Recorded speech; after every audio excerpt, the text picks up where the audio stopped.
Check this one.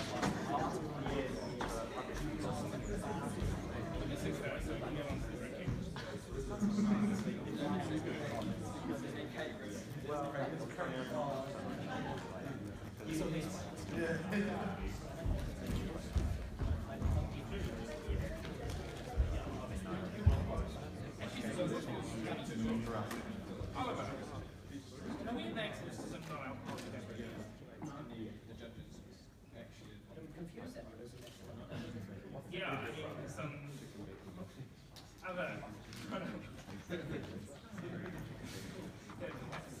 have not been screened. The soundboard.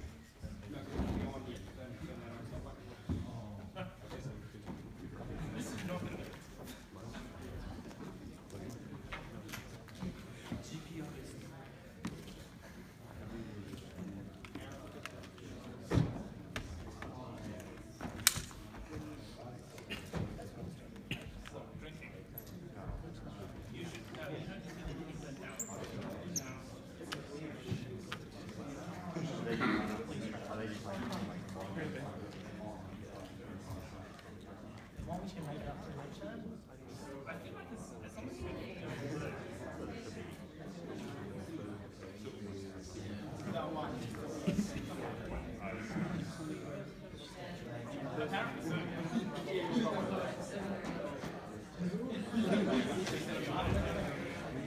just don't tell too many people.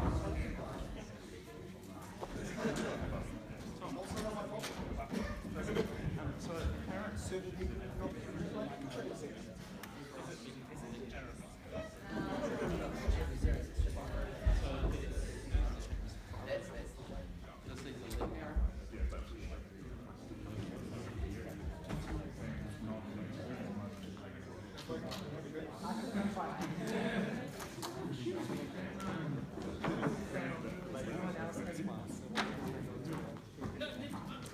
Now, seriously, with 5 minutes to the debate,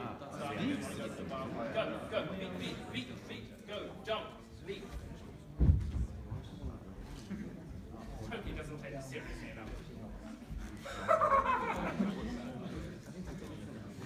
Sorry, Aaron.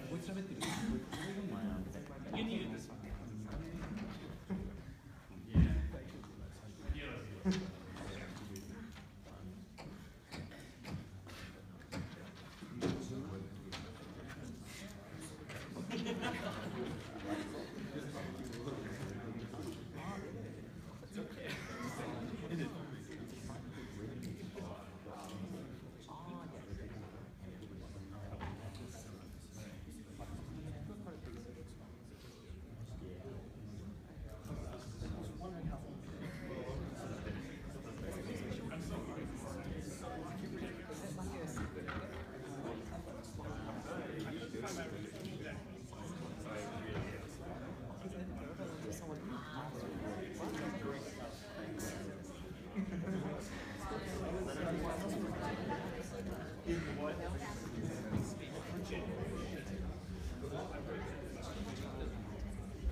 I always have good time when someone's taking my photographs. Because some people need to read what I'm taking it seriously.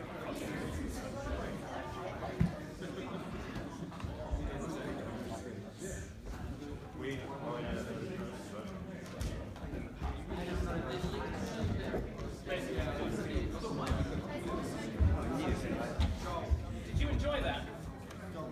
Get up there. No, honestly. It's better that way. take that off.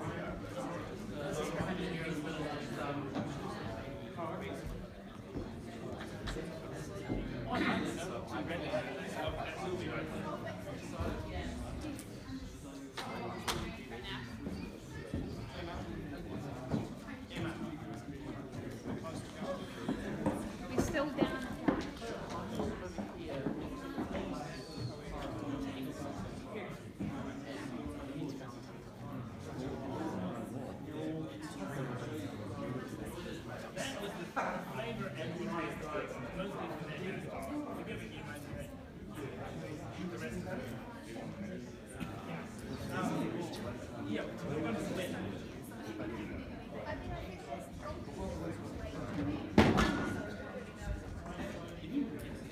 No, she'll win. Sorry.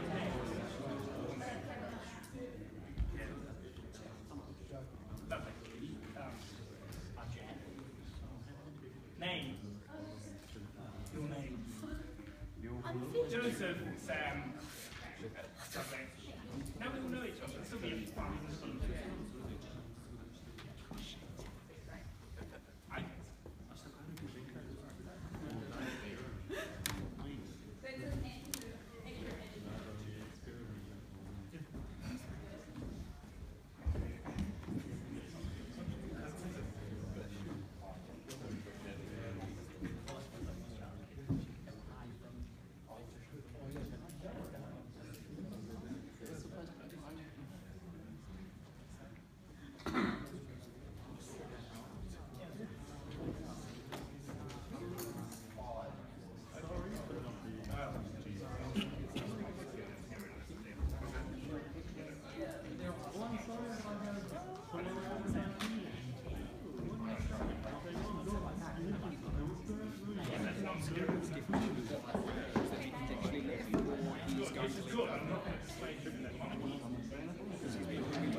Yes, we'll, I don't think we've got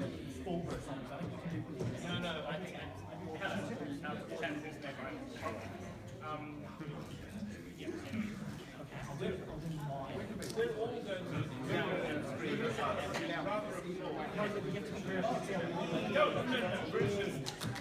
That's it. Come on. No. Parliament. So every time someone makes something else, I only good point.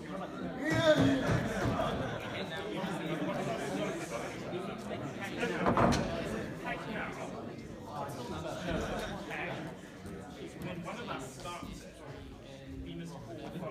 Otherwise, that's who starts it. Okay? No, I'm not going to go. So if no one starts it, What rules for example is every time you start it, we have to throw ourselves. that is exactly what I mean. Just throw yourself to the mercy of the judges and it'll be fine. Lovely. I'm on.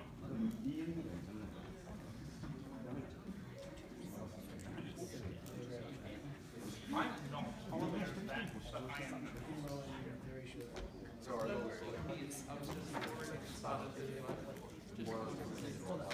Serious as a referendum. I don't think that's my argument is basically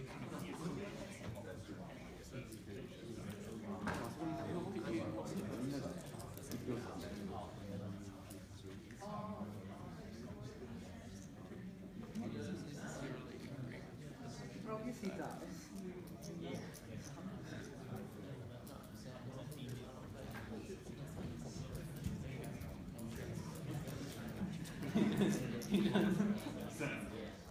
Well, I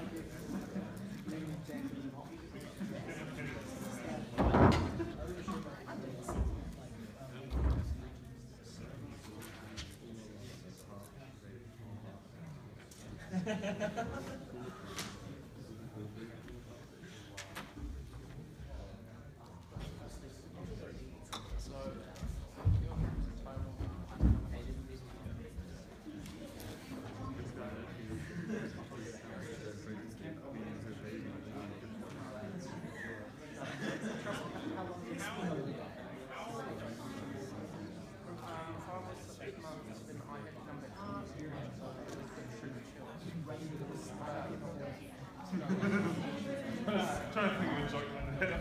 One just came out.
Good evening, everybody.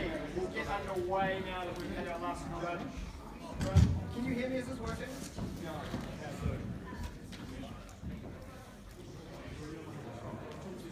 マイク使うって言ってるからね。Right, am I working? Yeah. All right. Welcome to This House Will Change the Flag, a debate presented by Commonwealth Youth New Zealand in association with DebSoc. Thank you to our judges for giving up your Thursday evening.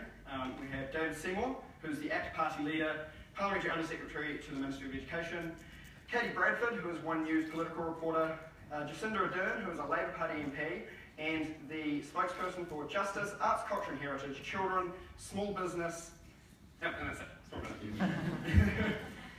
And also a member of the Justice and Electoral Select Committee. And finally, Chris Bishop, who is the Deputy Chair of the Finance and Expenditure Select Committee, and he is our National MP. Cool. Right, on to our speakers. If I could get you to stand up when I invariably get your name wrong. Shakid Noy. Shakid enjoys finding parallels between Game of Thrones and American foreign policy, and when he's not doing that, he's interested in economics and behavioural psychology. Next is Cameron Price.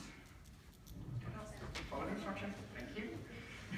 He's just finished a degree in politics and philosophy. He's currently the comms advisor at the New Zealand Drug Foundation, and he, over New Year's, will be competing at the World Uni Debating Championships. Kimberly Saville is currently studying a Bachelor of Science with Honours. She is the president of the Victoria Debating Society. Nick Cross has recently graduated with his Bachelor of Laws. He has won the Peer Debating Championships 3 times and won the Australasian Debating Champs last year. Joseph Hadgood, over there. He was in the Nelson Marlborough team that came 3rd in 2011. 3rd in what? The National Debating Schools. National Schools Debating Championship. Good information to have. And he wants more time to talk to cats post finishing his uni studies. Sam Williamson he's a law school graduate. He is an avid antiquarian who, which I suppose in his argument has works for this evening's debate. Joseph Feehan. His first time formal debating, but he claims to have won many informal arguments. Arguments? Yeah. He used the word debates, but I'm going with arguments. And Jack Comer Hudson. He's a Wellington High School Debating Society president, and a current year 13 student. Cool. Right. Basically, we have 4 teams this evening, and both arguing one side each. So they're all competing against each other while also arguing their own point. Understood? Easy.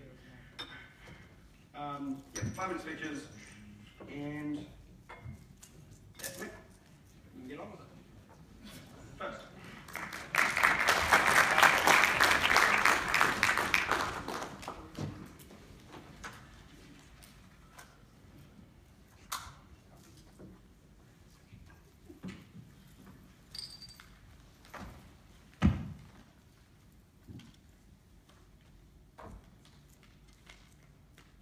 Since 1865, when 20 Commonwealth countries were forced to use the British naval ensign as a flag, 16 of those countries have done the sensible thing and moved on to a new, better-looking flag that better represents their country.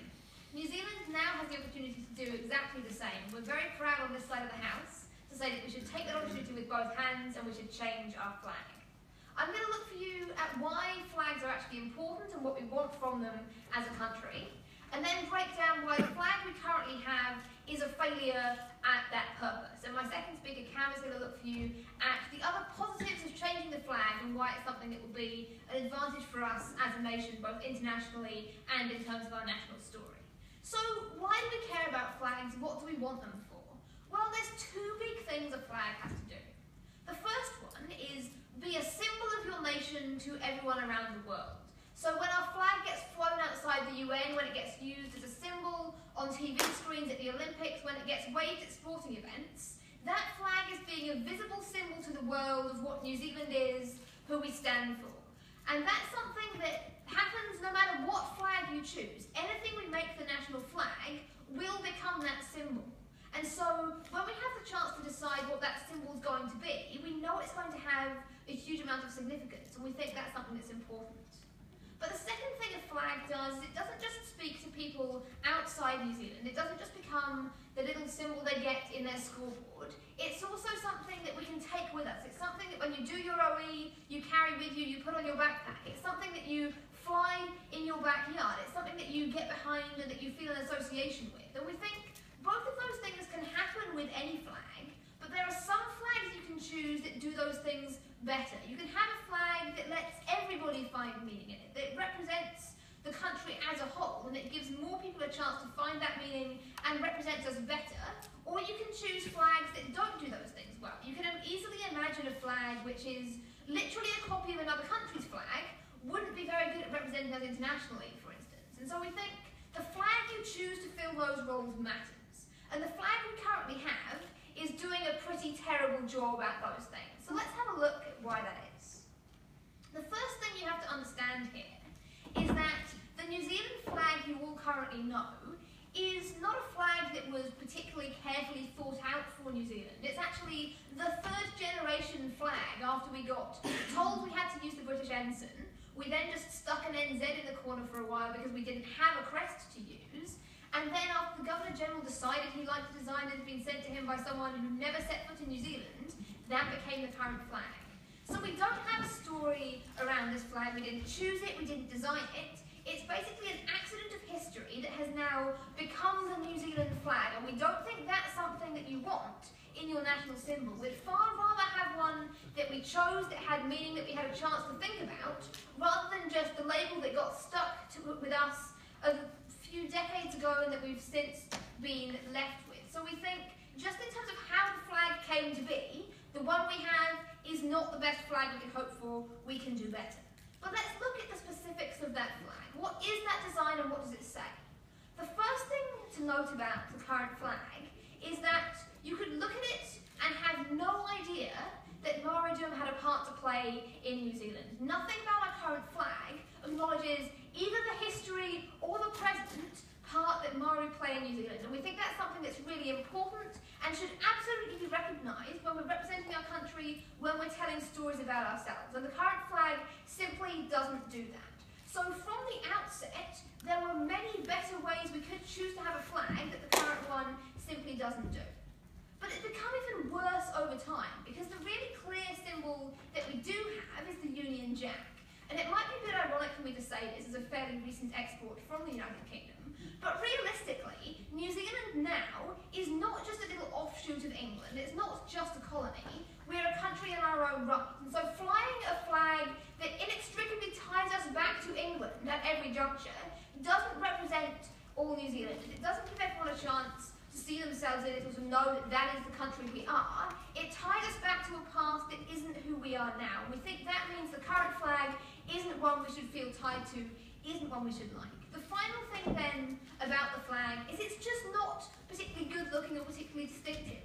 It's easily confused with Australia's, which gets trotted out all the time, but is just objectively true. If you look at them from a distance, they look very similar. If you don't know much about the countries, you confuse them. And if you think about the design of a flag, if you were to give our current one to anyone who knows about design, they'd agree that it's quite cluttered, it's not very easy to see from a distance, it's just generally not a great flag.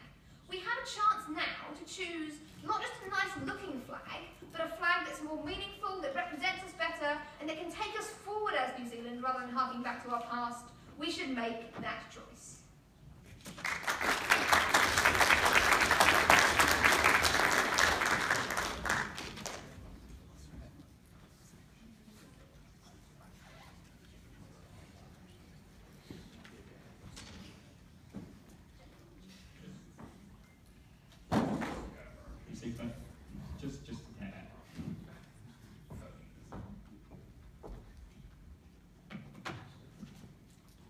Mr. Speaker, it's time to accept the facts. The flag change process has failed. National interest in the subject is at one of the lowest points it's ever been. But why is this? It's because the majority of people in New Zealand simply either believe that our flag has its meaning to people, regardless of the places that it comes from, or they simply feel that the amount of money, political capital, and time being spent on such a ludicrous process is simply not worth it. So what do we stand for on the opposition side of the House? We stand for our current flag. We say that obviously the flag isn't perfect, but no flag is. And we see that it meets all of the necessary requirements to make a good flag. We see also that people define their own meaning from the flag, and so that even though the flag comes from somewhere else, we see that it has become part of what it means to be a New Zealander, and so we're proud to support that.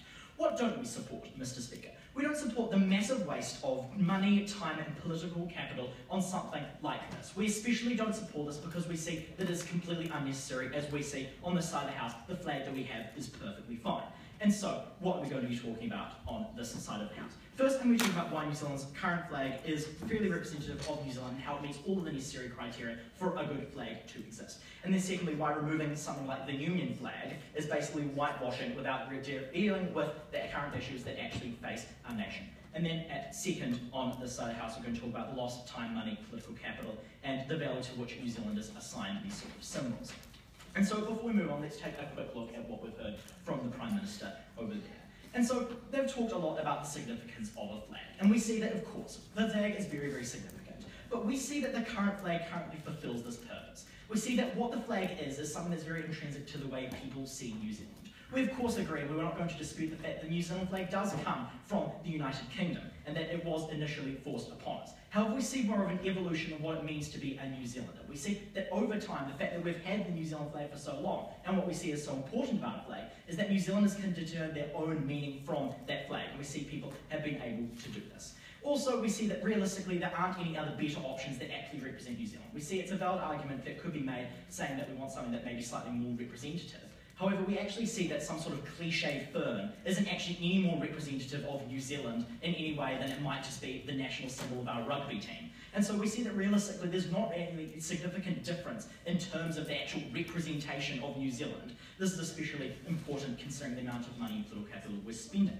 And so let's look at the Union flag. So this is also a sustainable point they're talking about, but also ties into rebutting what has been said before. And so let's take a look at why the majority of people want to change the flag. It's getting rid of the Union. People want to basically separate ourselves from the British monarchy and the Commonwealth.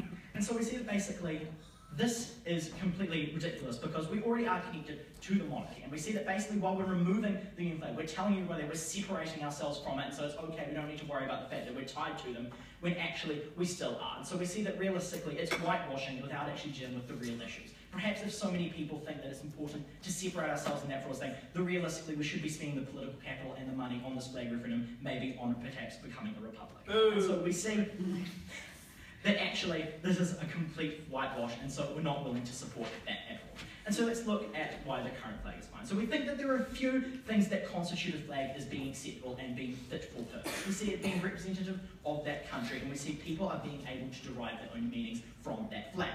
And so why do we see that the New Zealand flag satisfies both of these? And so we see that actually the flag as it is, while of course it does come from England, we see it does actually represent New Zealand in a lot of ways. The New Zealand flag is intrinsically tied to New Zealand. We see that actually, despite the fact that the Union flag does come from England, we do, in a lot of senses, come from England. A lot of our parliamentary systems, our legal systems, and a lot of framework as New Zealand does come from there. And so that is an important part of where we come from. The Southern Cross represents where we come from in terms of our geographical location. We see that people generally like that part as well, because a lot of the flags on the current referendum do still feature that. And so we see that actually this does satisfy that sort of regard.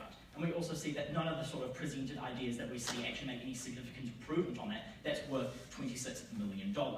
And so we see that actually people are also derive their own meanings from this. We completely agree with the Prime Minister when they said that yes, people can derive the meaning from the flag, whatever it is. And we stand by that 100%. We say that the New Zealand flag is something that people in New Zealand can really identify with because it is our flag. The Australian flag may look slightly similar, but there of course are many differences in our flag. We see that we're New Zealanders actually see that. And so basically what we're saying is that people can derive their own meanings from that flag, and they have done so. And that just because our flag might look slightly like someone else or have connections from other places in the world, it's become more than that. It's evolved into something that New Zealanders can realistically be proud of. And we've seen this all over the country. There's a massive outcry of New Zealand flags being purchased and displayed because of the flag referendum, because people realistically don't want to have this flag. And so we see that basically what we see here is no viable alternative to flag that actually helps to solve any of the problems that the other team might be able to address. We see a massive waste of time and political capital, which my next speaker will be talking about. But we also see that currently the New Zealand flag is fine. We here are proud to stand by the flag, and so we oppose.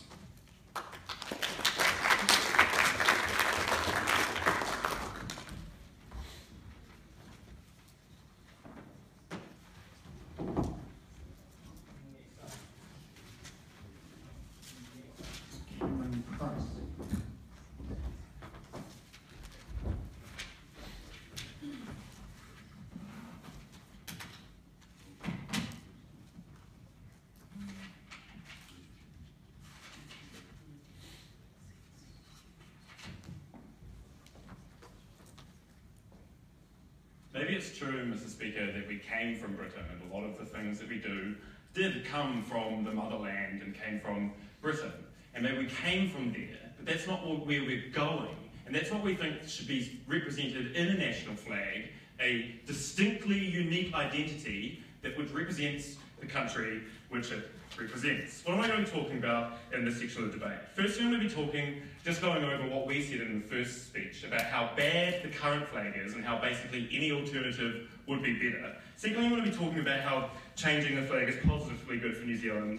But before I do that, I want to go into some rebuttal from what we just heard.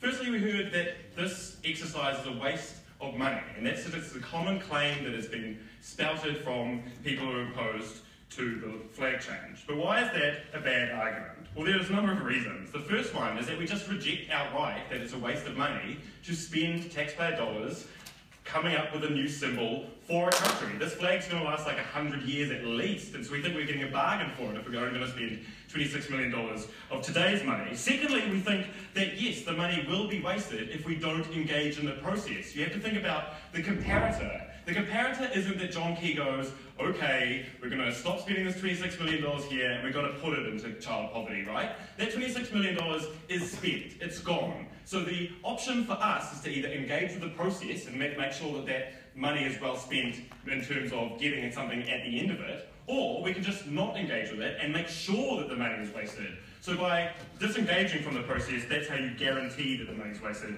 Thirdly, we think that there's lots of things that we spend money on in New Zealand, and that's fine. We spend $12 million a year on the New Zealand Symphony Orchestra. We're going to spend tens of millions of dollars getting planners, and we don't think that's necessarily a bad thing. Governments aren't there just to provide core expenditure and make sure that core social services are covered. We think that it's okay to do both. We think that if it is a bit expensive, you can do things like increase tax on businesses, say, or individuals, and you can do other things. We think that it's kind of like a bad argument to say that we can only spend money on things that we decide are worthy.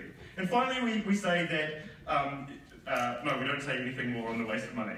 The next thing that we say is that the current flag is a relic. It is a terrible, terrible relic designed by a person who never set foot in New Zealand, which had no representation from New Zealand citizens about what should go on it. The Governor-General just liked it and decided that that was going to be our flag. It has no representation of the indigenous culture of New Zealand. I'm part Māori, and it's very frustrating that the flag doesn't represent my whakapapa or my history. No thanks. We think that it's those are failures in terms of what should be on a flag. We think that it is disgusting what it is. But moreover, apart from how bad the story of the current flag is, the design is terrible. The design doesn't do things that the design of the flag should do. It should instantly bring to mind a country to your head. It doesn't do that because it looks like Australia's flag. We think that it's got a flag in the corner of it, and it's just got some stars just painted on. We don't think it looks good. If you talk to a vexillologist, they'll tell you that it's a really bad flag.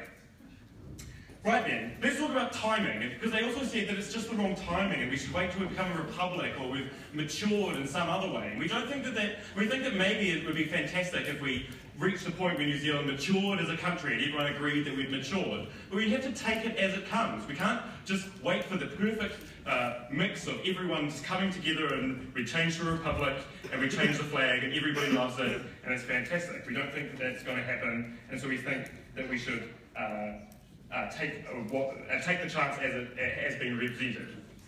Right then, let's talk about why changing is positively good for the country. Because flags are a bit odd, right? Justin Bieber came to New Zealand a while ago, and he was questioned by The Edge about the flag, and he said, I think I've got the quote somewhere, he said, "It's part of your history. If they try to change my maple leaf, I'd be so upset." Obviously not understanding that 50 years prior, Canada had changed their flag.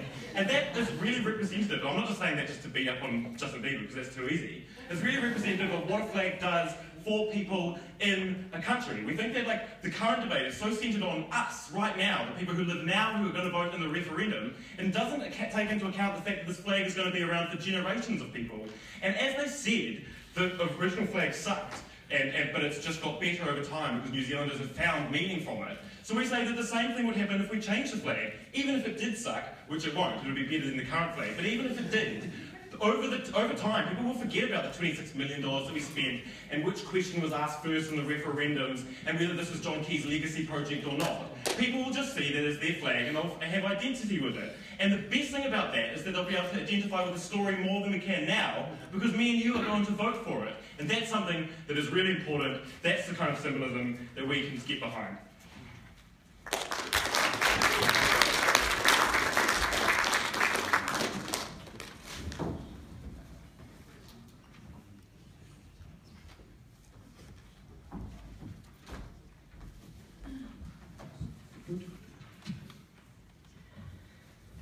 New Zealand is a nation that rejects cosmetic change and is profoundly suspicious of symbolism. When our country's elected representatives met for the first time, having secured the right to self-govern from a succession of colonial governors, the first act they passed was the Licensing Amendment Act 1854. It did two things. It gave Parliament the right to legally run its own pub, and pardoned all of those MPs who had already illegally been running Parliament's own pub.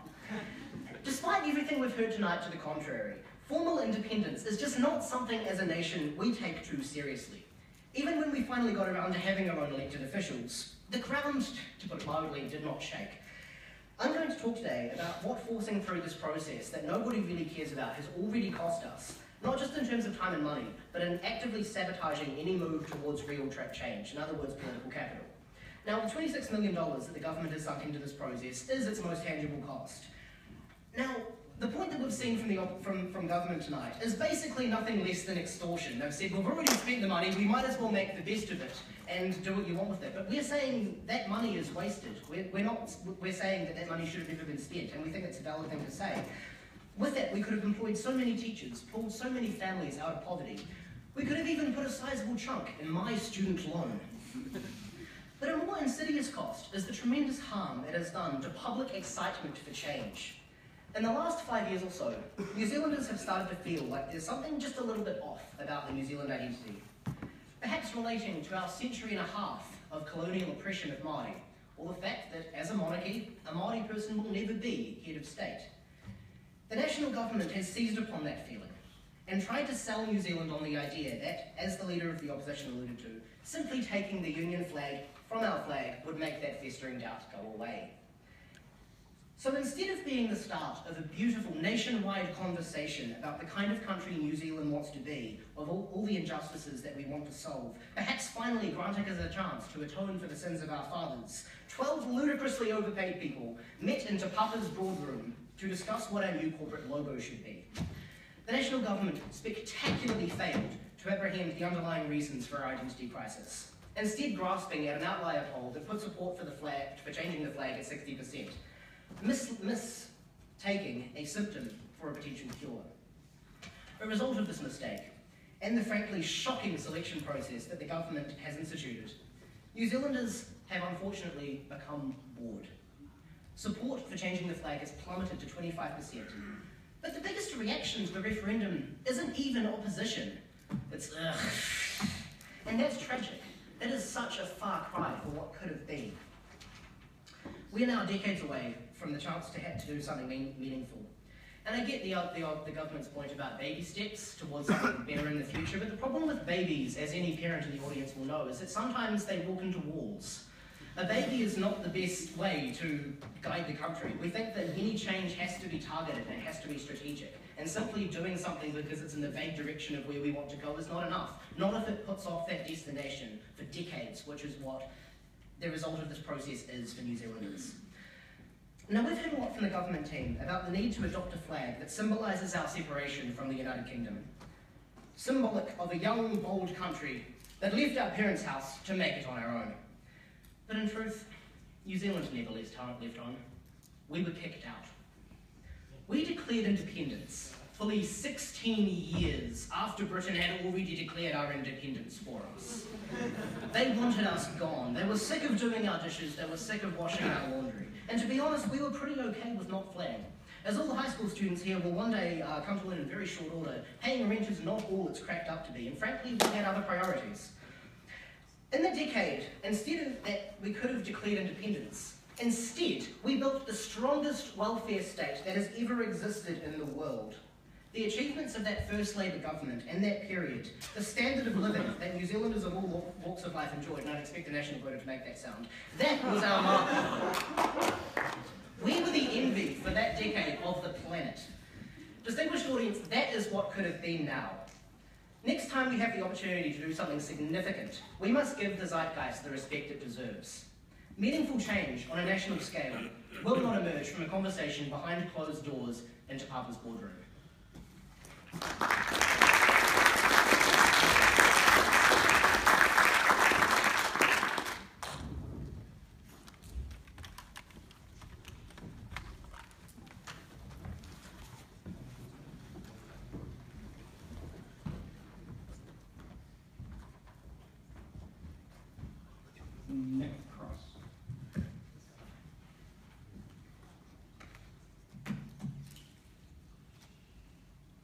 Quite frankly, from a speaker in a team with 2 Union Jacks on its bench and a giant Union Jack in front of it, I expected slightly more of a defence of the British Republic than this process just hadn't worked that well, and it should have been the British monarchy, whatever, and should have been slightly better run by John Key. The truth is that the process shouldn't matter that much. That's a political sideshow. This should be about our identity, and more importantly, what our identity is not. And quite frankly, our identity is not the symbol on their bench. That is a symbol that is outdated and represents the worst of New Zealand. The best of New Zealand is the egalitarian sort of system that Joseph's talked about. The fact that we built up the first welfare state, and that we don't have a culture based around aristocracy, and we don't have a culture based around class and inheritance, right? So that's what I want to talk about today. Let's talk about 3 things. First of all, New Zealand's ties to Britain, why they are not that relevant. The second is British culture, and thirdly, I want to talk about the Commonwealth, which is ultimately why we're all here, because of Commonwealth New Zealand, Commonwealth Youth New Zealand. So firstly, New Zealand's ties to Britain. Well, as was pointed out, we were kicked out of the British House, but in more ways than one. In 1973, Britain was our major trading partner.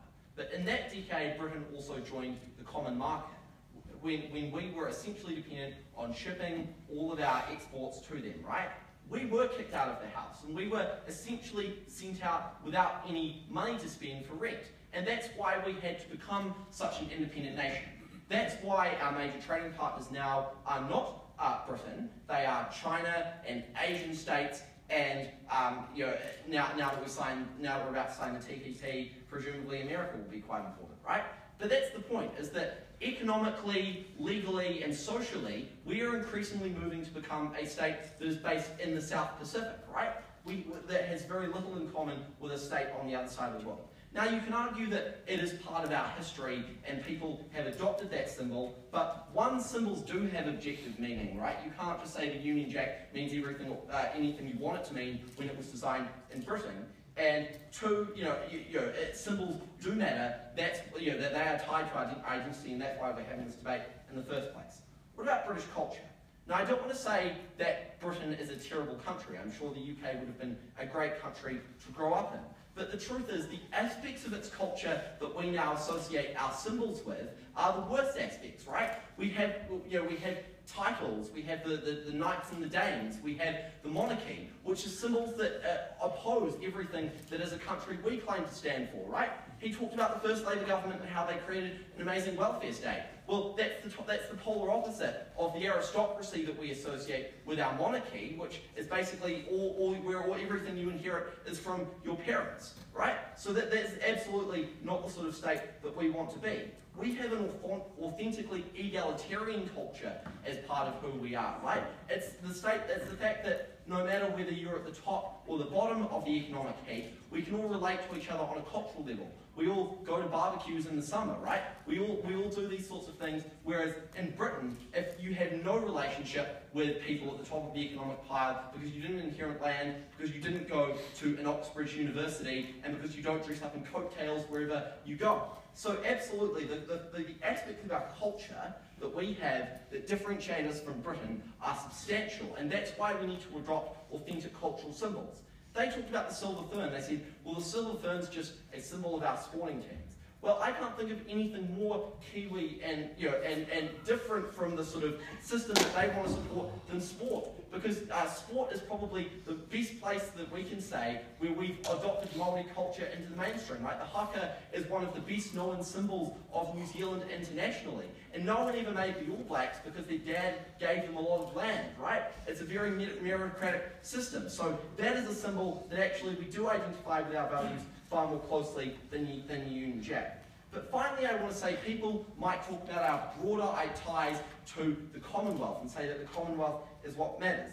Well, the Commonwealth is basically, if you wrote down a list of all the Commonwealth countries in the world and you showed it to the average person on the street and said, what do all these countries have in common? No one would have any idea what, right? It's an irrelevancy. It's a whole bunch of countries who, as Cam pointed out, have all changed their flag away from the Union Jack. And it's an organisation with no power in the world, nothing that binds it, and no particular influence or tie other than some athletic games, right? So that it's interesting that we have this organisation today, the Commonwealth Youth New Zealand, organising this event. I would have thought that they were sort of like Rotary New Zealand, or an organisation that's existed for hundreds of years and is slowly dying out. Apparently they're stronger than ever, right? But ultimately, it's not really clear why that is. They don't represent youth culture. They don't represent anything that most youth, certainly in Wellington, care to represent, right? Ultimately, most people do want to change the flag. I think it'll win, and I don't identify with the symbol that you have on your desk.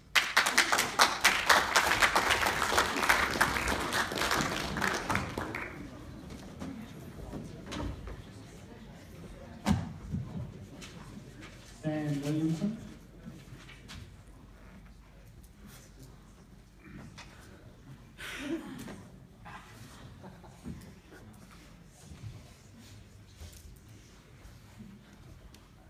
Well, how many in here feel a little bit offended by that last speech? Honestly, anyone who is a member of Commonwealth New Zealand should probably feel a little bit offended. Anyone who's a member of Youth Commonwealth New Zealand should probably feel a little bit offended. Apparently we're quite irrelevant. I say we because I believe in the Commonwealth, I believe in New Zealand, I believe in the United Kingdom, I believe in Great Britain. I believe in all the things that have made this country and previous iterations of this country great. Apparently they don't, and that is fine. They lose. They lose, fundamentally they lose. For several arguments that I'll probably articulate here, but I feel like the fact that they called everyone irrelevant probably is the death knell in their coffin. Apparently this is a debate, so I need to make some points. It's a shame, but here we go. Like 100 years at least is apparently how long our flag will last. Well, this current flag has lasted, I would say, a lot longer than that. In fact, New Zealand as a country has lasted a lot longer than that. 228 years since New South Wales extended their borders and ingratiated these lovely isles into their territory, and by New South Wales I of course mean Britain. Great Britain, possibly, as you might recall. It was great. It was great because it was an empire. And empire is apparently a dirty word at the moment. And I admit that nowadays you should not call something an empire, the American empire, my God. Let's not think about that. But back then, back in 17 whatever, who knows, it was a long time ago, empires were the thing. They were a bit in vogue. The French had one, the Portuguese had one, the Spanish had one. I mean, sorry. A lot of people had one. And I think we were colonized by the best of them. Let's be honest. If it wasn't the British, it would have been the French, which means Napoleon, and some cheese-eating surrender monkeys, as was so eloquently put by somebody who was not me, or the Americans, and I don't think I really need to go down that track, because that's probably not the best sort of people to colonize anywhere, and they didn't, for good bloody reason. Anyway, so they were colonized by the British. That was lovely. For the next couple of 100 years, okay, maybe we were owned by them, maybe we were forced to adopt a flag, and in fairness, the flag that we were forced to adopt was largely this one, which, to be honest, isn't a bad flag. That's quite a nice one. It's red. Red's a good colour. That's quite pretty. Then it came to this one. That's also quite nice. Which, oh, by the way, oh, God, here we go. There we are. Lovely. Lovely. Which apparently looks quite like the Australian flag, which I would hasten to add is actually, younger than the New Zealand flag. We got ours first, so they can bloody well change theirs. Thank you very much. So we can have the flag and the World Cup. Great. It's a double win for our country, a double win for New Zealand. And who doesn't support that? Thank you. Now, apparently, yeah, you can clap. Apparently, the thing which most people have an issue with is the thing in the, what I believe is called the canton. It's this bit. This bit. The British bit. Apparently, it's a bit of a shame that we still have that in our flag. Well, okay. Maybe it is. Maybe Britain was a little bit naughty when it governed us. But, ladies and gentlemen, we have inherited so much from those fair isles. We have inherited our system of government. We have inherited our university. I mean, God, Victoria University. Victoria was the Empress of India and the Queen, and this may shock some of you, the Queen of Great Britain. We live in a city that bears the name of a hero of the British Empire. I mean, my God, come on, guys. We are basically Little Britain. And if you don't believe that, well, then you're a fool. And in fairness, the things which Britain has imparted on us in the last, let's say, 228 years, picking a number out of the hat, are basically the things that we hold dear. Democracy, yeah, that was them. Monarchy, but let's be honest, constitutional monarchy is a bloody great thing, otherwise we'd be electing Winston Peters as the president, and let's be honest, we probably would, given his popularity, at least at some point. And no one wants that. Apparently that's my time. Well, I will resign myself to saying, in my perorations of this speech, God save the Queen, and democracy, save our flag. Thank you.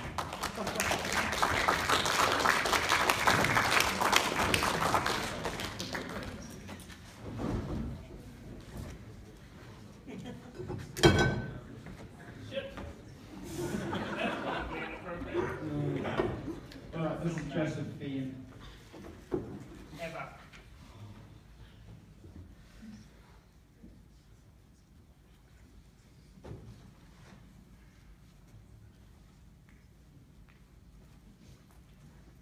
So, going last, thought I'd sum up, and I mean, it shouldn't be too hard given that last speech. I mean, not sure quite what it was about. It wasn't really about the flag. So, talked a lot about the cost associated. I mean, costs $6 per New Zealander to change a flag. We think that's quite a good price. It's a bargain actually, for the choice to change our flag. Talked a bit about the choices. We also think the choices are completely irrelevant, and that anything is better than the current option. Talked a bit about the flag change process being political. Well, I mean, it's initiated by the government. It's always going to have an element, like everything does. So, kind of another non-argument. Talked a bit about representation. Well, really a flag is something about symbolism as well, which I'll probably talk about. It's a symbol, so I think we should really embrace a symbol and actually, yeah, I believe that.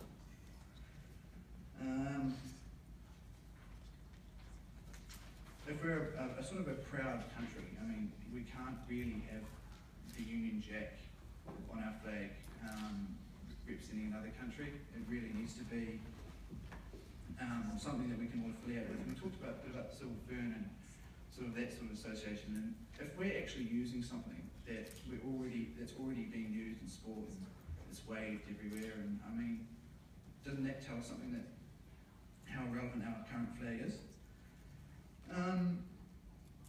So I just wanted to talk a bit about, because I think my team did it quite well, wrapped it up really, and I just want to talk a bit about sort of change psychology, because I think it's quite important, and I think the reason why there is so much apathy, because change is really something that people don't really like.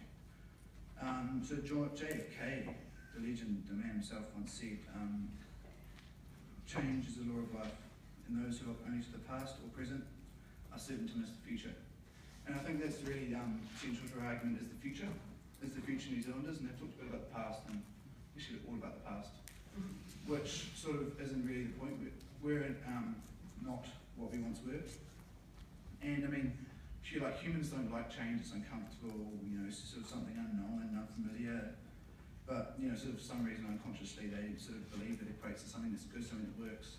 You know, it ain't broke, don't fix it. It's kind of the worst saying ever, you know, like why not improve on something just because it's not broken. But so sort of giving up something old and taking on something new, which is hard for some people, but you know, someone's got to be the champion of change.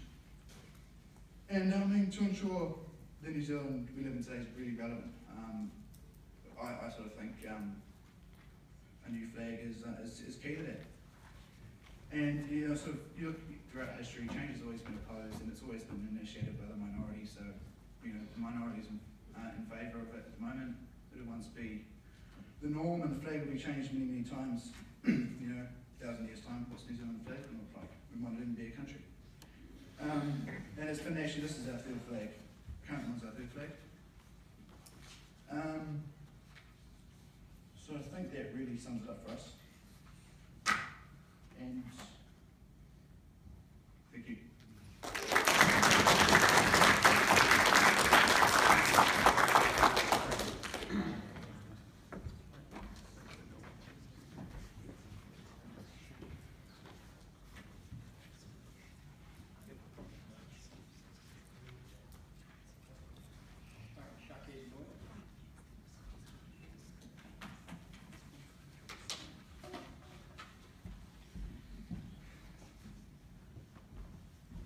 France and Italy's three-colored stripes don't, and they aren't meant to provide a complex representation of both a diverse cultural and historical background and a preference for egalitarianism versus aristocracy. They don't represent these things because the fundamental purpose of a flag is just to act as a proxy for national identity. And as such, it really doesn't matter whether the flag contains a bunch of stars or a fern or a peak or a koru. What matters is just that it is the New Zealand flag. And that's what I'm going to talk about today. So I want to address a few broad points of clash in the debate. The first is whether change is generally good, which is something we've heard down the line from the government. So first we heard that no matter how good the current flag is, at least no harm is going to be done because we're going to eventually associate a new identity with it. We think first this categorically isn't true, right? Because if we're thinking of it that way, then we're going to be putting ourselves 150 years behind in identity or meaning building. But we think additionally there are a couple of harms associated with general change. The first is just a general depletion of political capital, right? We think that discussions about the flag, when it really is a non-issue, deplete valuable public discourse and airtime and force show debates like this to be about something that most New Zealanders really don't care about. But secondly, we think it's a depletion of political capital, specifically in the sense of sort of striving to have New Zealand be more of a republic and sort of differentiate itself more from Britain. We think there's a finite amount of desire in the New Zealand public to put significant effort into differentiating ourselves from Britain. And we think that, putting a significant amount of that effort into changing what a piece of cloth looks like is going to sort of deplete the ability of New Zealand in the future to make actually momentous steps towards, for example, becoming a republic. People are going to look at the last time that New Zealand tried to differentiate itself from Britain and said, look, we spent $26 million, we changed a piece of cloth. I don't really think about that at all, so why should we put a significant amount of effort into another step? So we think those are the two general harms associated with change specifically. So let's talk about essentially the material that the government was brought out. So firstly, let's talk about the purpose of a flag. And as I alluded to in my introduction, what we think the purpose of a flag is just to act as a proxy for national identity, right? That great personal significance that the opening government talked about. First, we think it's ridiculously overplaying their role like a small piece of cloth in people's personal identity. But secondly, we think it's proxy for people's national identity. They want some physical object that they can use to connect with their cultural heritage, and as such, we really don't think it matters specifically what that flag is. We think empirically, if you look at flags around the world, they aren't meant to be complex and varied representations of what a nation's history has amounted to. They're meant to just be a simple and elegant portrayal of, you know, something that the nation likes, right? It's not meant to provide this sort of complex portrayal. And secondly, moving on to this issue about recognizing the contribution of Māori in New Zealand's history. Certainly, we think it's important to recognize the contribution of Māori in New Zealand's history. But firstly, we think it's not necessarily the purpose of a flag to do so, right? Kimberly treated this sort of representation of cultural heritage in the national flag as some sort of general rule that New Zealand happens to be an exception to, right? But the reality is that there's really no other country which goes out of its way to include a bunch of specific symbols on its flag to represent its history. But secondly, we think changing the flag is actually a disservice to the representation of Māori history in New Zealand, because what it constitutes is, as Jack alluded to, it's essentially historical whitewashing, and it's an attempt to ignore and to sweep under the rug the legacy of cultural injustices committed against Māori in the name of British colonialism. We think ignoring that history of injustices is actually really a disservice to the representation of the role of Māori in the history of our nation. And we think that the current flag, what it does perfectly well is represent this legacy of colonialism and stop us from ever forgetting it and the injustices committed under its name.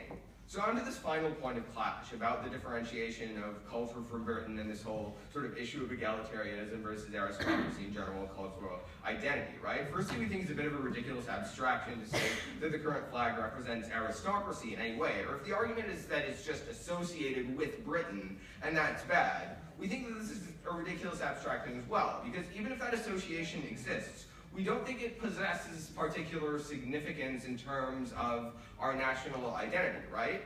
If we think of a young New Zealand child who's been raised to believe in egalitarianism and a free society, we don't think they're suddenly going to have an epiphany, right, and say, oh look, our flag looks vaguely like Britain's, I've heard Britain likes aristocracy, therefore everything I've been brought up to think is a lie, we must love aristocracy because our flag looks vaguely like Britain's. We think it's a bit of a ridiculous abstraction to say that the particular contents of a flag in some way are in some way meant to represent the specific aspects of a nation's culture.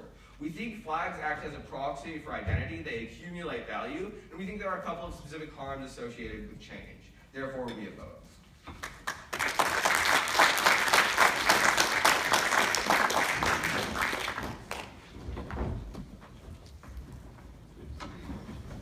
Right, thank you so much for that. While our judges go off to deliberate, we shall have a little bit of a question and answer session with our speakers. So, for that to happen, we're going to need questions, please. Please. No? No questions? Yeah, there we go. I will just wait for the microphone. Is that going to happen? Yeah, apparently that's happening. The gentleman in the blue shirt just here. Yeah. Sorry, I didn't know if you were this. Can I ask the side in favour of change what your preferred choice for the label be?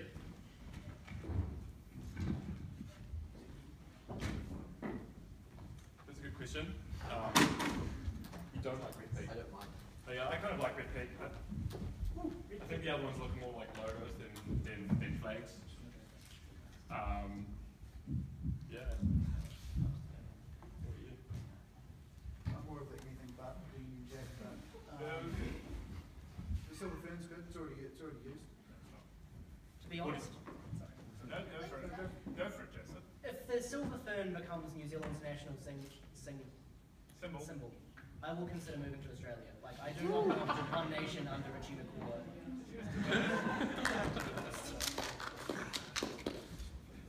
Well, he could be on that thing. One nation under a Chiba Kua. Right, any further questions? Right down the back there. So you said that flags act as a proxy for identity. So on the side of the right, the last speaker specifically,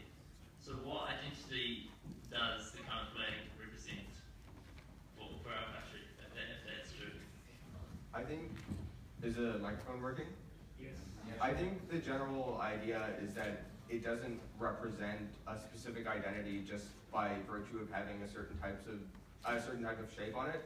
I think it just represents whatever people associate New Zealand with and New Zealand culture with.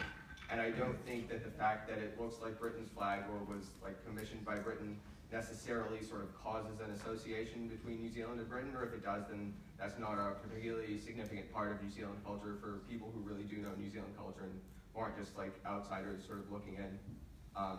So I think basically the general idea is it represents whatever people think it represents. And there's no correct representation of it. Cool. While this is going on, feel free to fill out your little voting cards, because when the voting card happens, we can collect them. Oh yeah, you're voting for individual speaker and best team. Cool. Except for a sporting game, when is the last time that anyone's actually seen the New Zealand flag fly? Can I speak to that? Or you go first, John? Actually, there's like 2 that have just like popped up on my street over the last 3 months, which is why I made that comment. Yeah, it's interesting. I tend to see it. I've also seen a lot of repeats, but I think that's Not in favour of us. Come on! we're not debating anymore. No, we are. We're always debating. Come on. So I'd have to say this morning. To be honest, I don't think I'd seen like a New Zealand flag fly in someone's backyard outside of like an Anzac Day service or something until there was a referendum to change it. I think that people have only adopted like the New Zealand flag as a big thing since, you know, as a reaction to having changed it. I think that's bizarre. I see it all the time. I see it when I wake up because I look at it. I see it during midday because I Google it. And I see it in the evening because it's painted on the top of my ceiling. I love the New Zealand flag. I in particular love the Union Jack part of it. It's a great flag. And I think that those people who do not have it painted on their ceiling are basically traitors. Now over to you. It's not something that I've particularly paid attention to. I think I agree with the general idea that the flag referendum has sort of caused an increase of interest in the flag. I think that most of the people flying flags right now are flying sort of a lot of the alternative flags just because they're the people who are interested in the referendum and interested in change. And I think a lot of people not flying flags are just doing so because they don't necessarily see a problem with the current flag. So that wasn't really an answer to the question, I guess. But I don't really pay attention to how many flags I see. Do anybody want to comment? No, cool. Have you got any more questions? I can probably just contribute. There was lots of discussion probably from the opposition team around like what the flag actually means to us as New Zealanders, but not so much discussion around the external view of the flag. Surely there's actually like a branding element to our flag, and if so, isn't there a bit of a practical issue with the similarity to the Australian flag? Chaps, who wants to field this? You do, Joseph. Yeah, so I think calling our flag branding really hits upon the problem that our team has sort of raised time and time again. I think like our government has approached the flag as a branding issue, and it's all about, you know, how is New Zealand perceived overseas. That's a horrific way of starting a conversation about what our flag should be, to be honest. It's the idea that we should come to some sort of, not consensus, but some idea as a nation about what we want to be. So we need to resolve some of our issues. We need to have a conversation about who we are as New Zealanders before we pick a flag, because otherwise it is just branding. I don't think a flag can be more than that. Yeah, I mean, I see where you're coming from there, and I'd say I'd probably give it more weight than my colleague does here. I mean, but on the other hand, I do see like the options that we've presented, like maybe like the possible exception of like repeat, maybe. I mean, I don't really see any market improvement. I'd much rather be seen by the international community as maybe like slightly similar to Australia than, you know, kind of having some like cliche one of 7 different Lockwood Fern options being the symbol of our nation, or like maybe even worse, like the trade union logo, or some, you know, something that looks like the rear end of a monkey.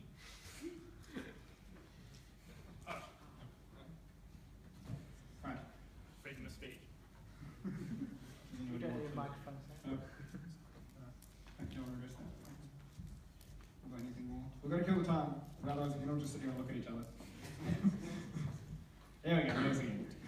anyone who wants to answer it. Why do we actually need a flag? I mean, it's obvious we'll never agree, so why not just get rid of it? And like, let anyone just fly whatever flag they want in their backyard. Simon Keller, a philosophy lecturer at the university, wrote a really good opinion piece about whether we should replace the flag and whether we should go flagless.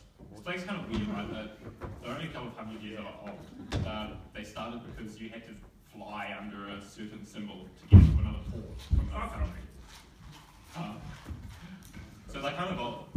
And yeah, maybe it would be good if we chose not to have one, but I doubt that like a majority of New Zealanders would agree with us in terms of that kind of stuff. I'm also sympathetic to that view. Right, well I suppose that makes us even quieter.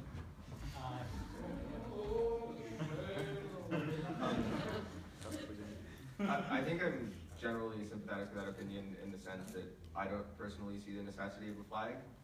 I think that generally the concept of having a flag is good though, because some percentage of the nation is always going to want to like buy into some sort of symbol of nationalism, and it's the choice of the rest of the nation essentially whether they also want to buy into that. So I personally don't derive any particular value from us having a flag, but I think there are people who do, and I'm not forced to buy into the importance of a flag, so I don't see the problem necessarily with just having a general flag, even if I don't derive any personal benefit from it. Awesome, thank you. Right. Does anyone have anything to say that the debate has missed tonight? Have your own thoughts? People died under it. No, it's the worst argument ever. Is 26 million really a lot of money? Like, in terms of how much the government spends, isn't it something like 0.01% of the budget? I mean, it was $6 per student at that point. I think just the point there is that any amount of money that would be spent on it is wasted, even if it's like 0.00001%, just because of the fact that it's unnecessary, that just any amount of money that's going to be spent is going to be necessarily too much. And also, like, $26 million, sure, it might be 0.000 whatever percent, but it's also $26 million. And I feel that, as citizens, that's still something that we should probably keep in our minds. We're not just talking like a fraction of GDP here, we're talking about $26 million that can be used to bring people out of poverty.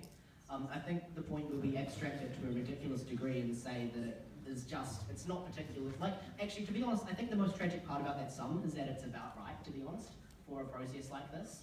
There are things that could have been done better in the process, there are things that could have been done worse, but ultimately it would have been horrifically expensive anyway. And I think that sum of money is a waste of time on a flag referendum. I was going to talk about, I didn't have time, the Canadian experience, because we've heard a lot about that tonight. People always bring up the fact that, in Canada they did it and it worked very, very well. And no one ever talks about, the amount of money they spent on the flag referendum in Canada. That's not what history remembers, and given the fact that I was unable to find that amount on Wikipedia, perhaps those people were right. But I think the point is, like, in Canada, people actually wanted to change the flag. Like, there were 80% of people that wanted literally any other flag than the horrific thing they had, and 60% of people wanted the specific design that they ended up with. Like, that support just doesn't exist yet. So that's why we are not Canadians. So in Canada, And we don't have just our Trudeau. In Canada, Parliament just had a vote. They didn't even have a referendum, and it was changed. I wouldn't oppose that process to me.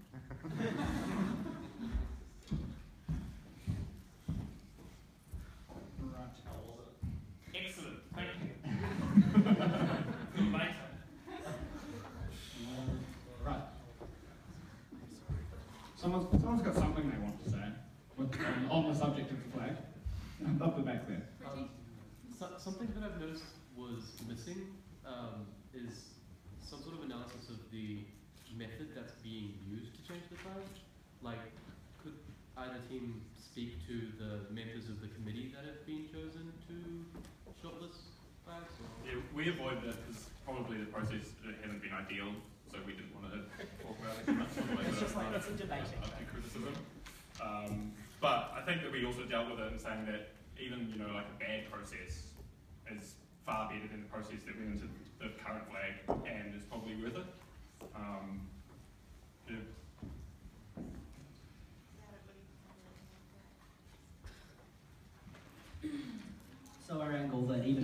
process might be better than a process we had to pick our flag. Our point was a bad process has actually worked worse than not changing the flag. It's better to not invest that amount of money and political capital into doing it and waiting a few years and decades to do something meaningful. But I think our judges are back, so I'll pass it back. And our response to that was that the money's spent. Like, there's no point in complaining about the $26 million. It's gone. Like, the alternative isn't that it goes to support kids. It's just gone. And our response So is that's make the most of it. This is a debate. Well, it's gone. We've spent the money. Deal with it. Fine. But we haven't had the referendum. There we go. Right, okay. So we'll do audience choice, and then I'll hand over to our judges for the final decision. We know what the audience They can quickly change their minds. Okay, so for best team, I have chocolate. The best team is Karen Price and Kimberly Seymour.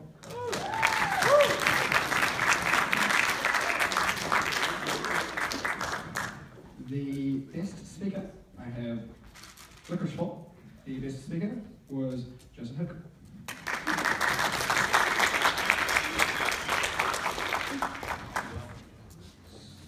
So now I'll hand over to the judges. I'm going to do a little tag team here just to keep it nice and even-handed and fair. On behalf of the judges, thank you very much for the invitation to be here, and I'm sure all of us would want to reiterate how important it is, regardless of what we think about this debate, for people to be publicly participating in it. I think that was one of the arguments made. Please don't take that statement as an endorsement of either of the teams. I've been tasked with really giving a little bit of a response. We're going to give a little response to each side of the debate. And so for those who are on the negative team, I have to say the review of the first Labour government by the second speaker I found insightful, inspired, and deserving of the Dan Carter Award for Best Player in the match. I see that the general audience agreed with me, so that's absolutely fantastic. But as with any award that goes to Best Player of a match, you generally want to see that team player and the rest of the team are passing the ball to one another in a coherent and disciplined and well-messaged way. There was probably a little bit of lack of coherence around the arguments on the negative team. As strong as those individual arguments were, perhaps as a team you held maybe different opinions on the flag debate generally. And that probably was enhanced maybe by the fact that we had some people of different origins on the team. Could have strengthened the argument at the same time. But overall, a fantastic debate. Negating, well done. Brilliant arguments from your side of the table, and also particularly entertaining as well. So thank you. Fish. Thank you, and I just want to reiterate what Jacinda said about the importance of participating in this process. Whether or not people like it or not, we're having a debate about it, literally tonight, but also in the broader public debate. So great to see Commonwealth Youth New Zealand organising the debate, so well done to you guys, and it's great to be here tonight. I just want to make a couple of comments about the proposition team. Sort of reverse the order usually we start the proposition, but the proposition team did very well, the two proposition teams. Started off with the first proposition, Kimberly and Cam. A lot of talk about change, a lot of talk about nationhood, a lot of talk about becoming part of the 21st century, almost like they were channeling John Key's Facebook video. Literally, I felt my heart soaring as they strongly affirmed all the things that manifestly true. That's why I died a little in the first Always on message. Yeah, that's right. I think actually, who was it you said was entertaining and informative?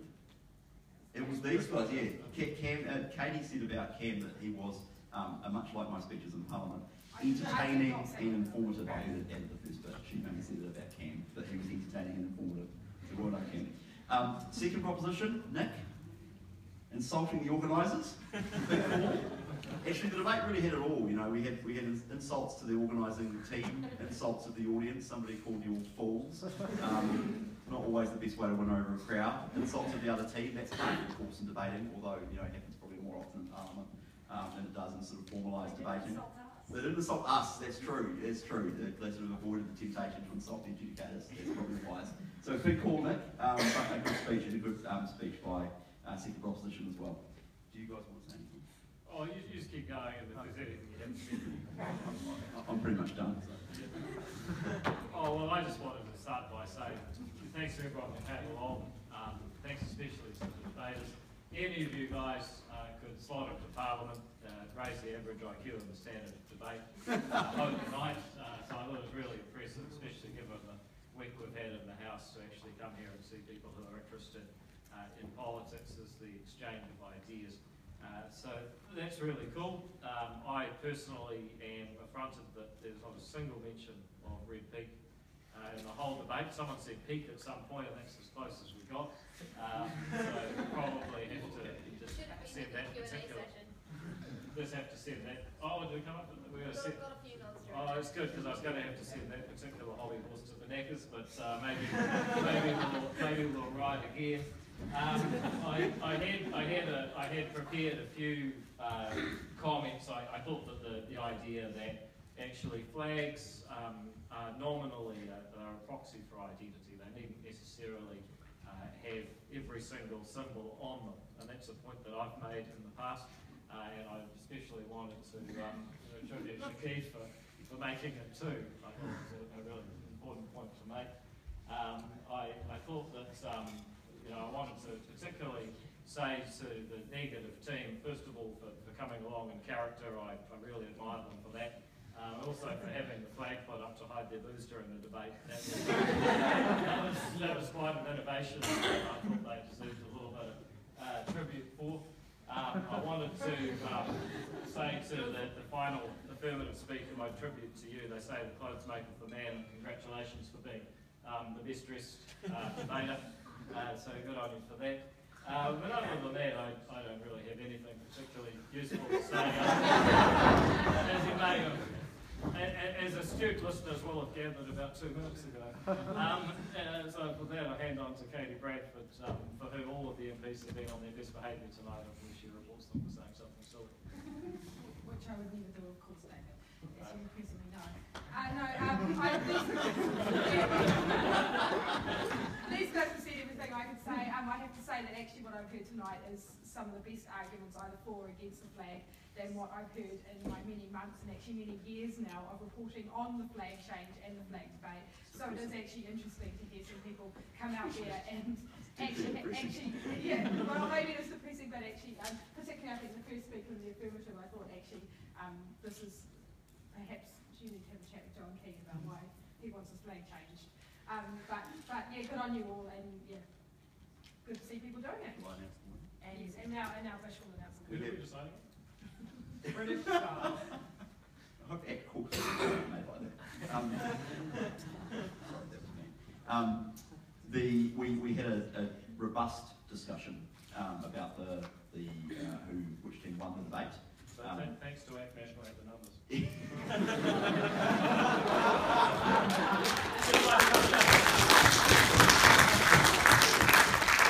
The real thing. Now you all have to. Sometimes I wish you could. I actually think you've never seen so little disagreement between ACT National and Labour and the media. Yes, it's only because Jacinda's a closet free marketeer. Yeah, that's right. Anyway, we had a robust debate, and it was a good debate.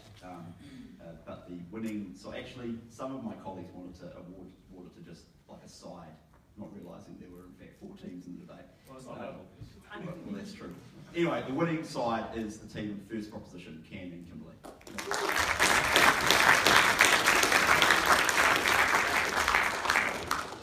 Right, there you go, massive ball. Thank you again to all of our judges, Jacinda, Chris, David and Katie, and all of our 8 speakers this evening, and thank you to you. There is refreshments and stuff out in the foyer. I haven't been informed what.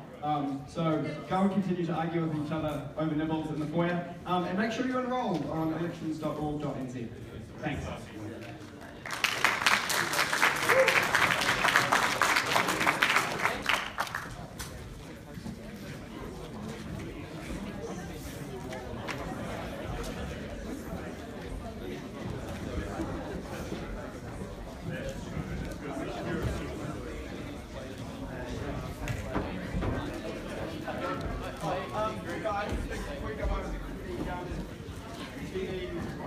Yeah,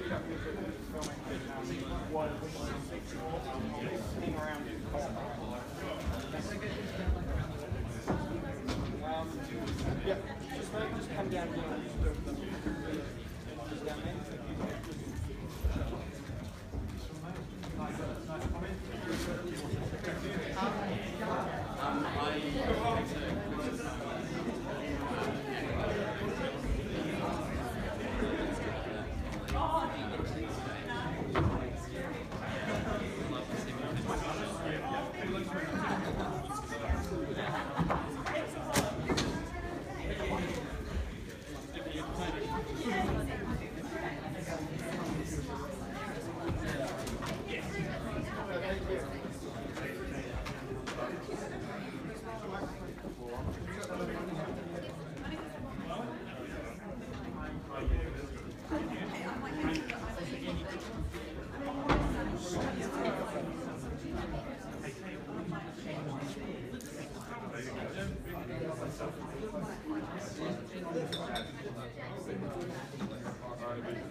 Cheers.